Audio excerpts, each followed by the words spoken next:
Взрослых и общественность эти кадры приводят в ужас. Как говорится, среди бела дня открыто и даже играя на публику, несколько школьниц распивают спиртной напиток прямо на скамейке. И судя по бутылке, это не просто спиртное, а очень крепкий алкоголь. Девчонки-подростки нисколько не стесняются, напротив, танцуют и веселятся. Это видео было снято очевидцами. Как рассказывают инспекторы по делам несовершеннолетних, за последнюю неделю в полицию доставлено 78 подростков. Большинство из них за нахождение в общественных местах в ночное время без законных представителей. 2 сентября доставлялись школьницы несовершеннолетние, которые были в состоянии алкогольного опьянения одной из школ города Кызыла. В отношении законных представителей данных несовершеннолетних были составлены административные протокола и сами были поставлены на учет. Этим девочкам, которые доставляют 2 сентября, одному 15, второму 16 лет. Инспекторы по делам несовершеннолетних совместно с субъектами профилактики и участковыми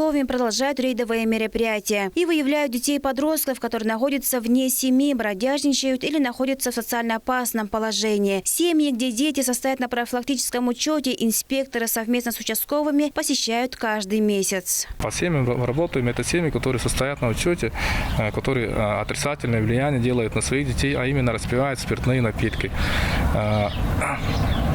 И ненадлежащим образом ведут воспитание и содержание своих детей. Цель данного проводимого мероприятия заключается в том, что от начала учебного года у нас доставление за нарушение комендантского часа не убавляется, а также административные правонарушения тоже не уменьшается. В летний период доставлялись ученики, а сейчас учебный период начался, студенты средних учебных заведений, которые еще не достигли совершеннолетия.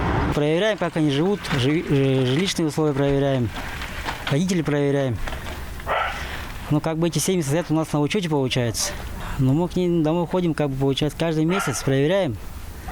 С ним проводим беседу, с родителями тоже с ними проводим беседу, и самими детьми тоже проводим. Как показывает практика, с началом нового учебного года число несовершеннолетних, доставляемых в дежурную часть полиции, возрастает. Так, 31 августа в Туране, сбежавший из школы-интерната 15-летний воспитанник порезал ножом сторожа Центра социальной помощи семье и детям Пихемского района. Подросток не хотел возвращаться в учебное учреждение Кызылы, когда за ним приехали воспитатели, схватился за нож. Позже несовершеннолетний был задержан. Другой случай произошел в Агдаураке. 2 10-летние девочки в дневное время в магазине похитили 2 сотовых телефона. Напомню, что за последнюю неделю в органы внутренних дел по Туве доставлено 78 подростков. Сотрудниками полиции в отношении законных представителей были составлены более 80 административных протоколов. Инспекторы по делам несовершеннолетних призывают родителей быть более ответственными за воспитание своих же собственных детей. Айрат Владимир Шуртук, Мират Эргит, Тува 24.